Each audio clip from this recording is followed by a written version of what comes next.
রয়েছেন। এখানে আমি একটা কথা বলি, যারা সচেতন মানুষ তাদের প্রতি অনুরোধ হলো, আপনি যে আমল করছেন এটার বিপরীত কোনো আমল যদি দেখেন, আপনার একটা অধিকার হচ্ছে জিজ্ঞেস করা, ভাই এই আমলটা কেন করেন।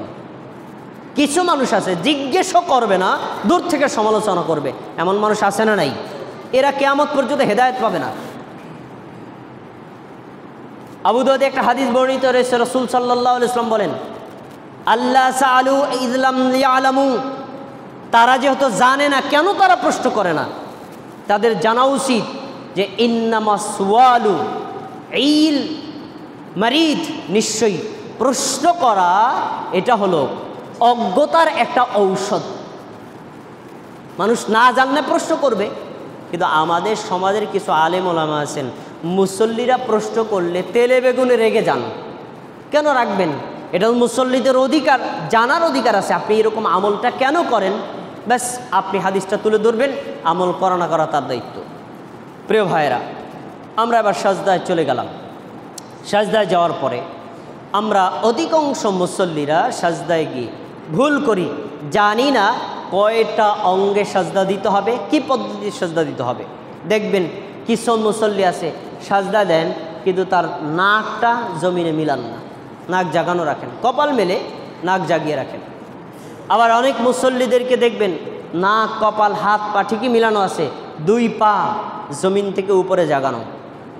তো এইভাবে যদি কেউ সাজদা করেন তার সাজদা হবে না। এবার হাদিস আপনাকে শোনাই।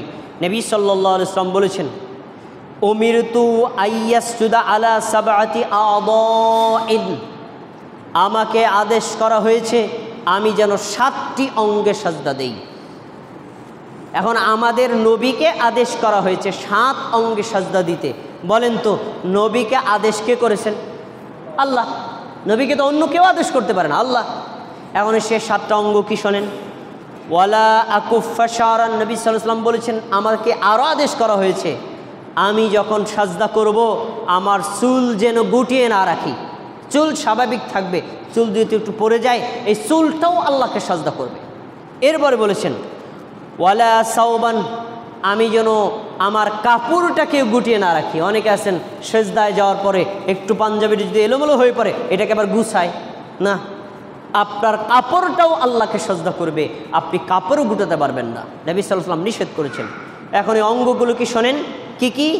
আল জাবাহা, 1 নম্বর হচ্ছে কপাল, 2 নম্বর অর রুকবাতাইনি, 2 হাঁটু, 3 নম্বর ওয়ালিয়াদাইনি, 2 হাত, 4 নম্বর অর রিজলাইনি, 2 পা। এই 2 পা দ্বারা উদ্দেশ্য 2 পায়ের আঙ্গুল। তাহলে মোট কয়টা হলো? কপাল, 2 হাত, 2 হাঁটু আর 2 পায়ের আঙ্গুল। কয়টা? 7টা হলো না?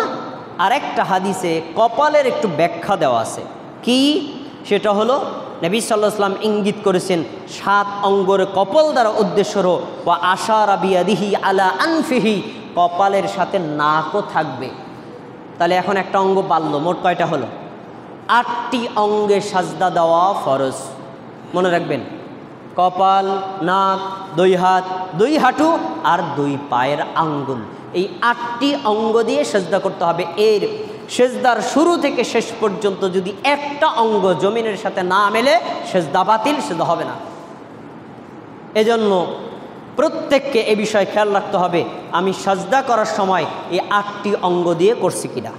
আচ্ছা, এই 8 অঙ্গ আমরা বেশিরভাগ মুসল্লিরা দিয়েই সেজদা দিই, কিন্তু এখানে আমাদের মা বোনদের কিছু ভুল আছে। মা বোনেরা মনে করেন রুকু সাজদার নিয়ম পুরুষের মতো না, পুরুষের নিয়ম আলাদা।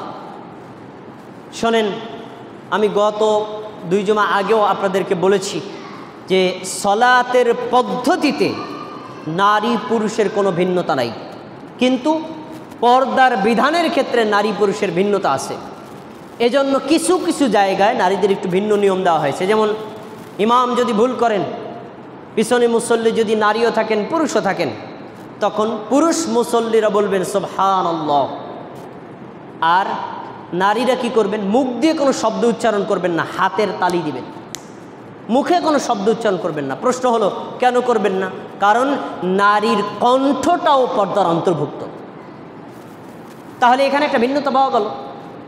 পুরুষ কি করবে? পুরুষ মুসল্লি হলে সুবহানাল্লাহ বলবে, আর নারী হলে হাতের তালি দিবে।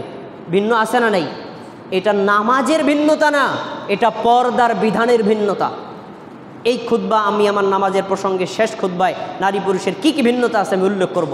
কিন্তু মনে রাখেন, রুকুর পদ্ধতি নারী পুরুষ একই নিয়ম, সেজদার পদ্ধতি নারী পুরুষ একই নিয়ম, সূরা ফাতিহার একই পদ্ধতি, নারী পুরুষ একই নিয়ম, কেরাতের ক্ষেত্রে নারী পুরুষ একই নিয়ম, মৌলিক ক্ষেত্রে কোনো ভিন্নতা নাই।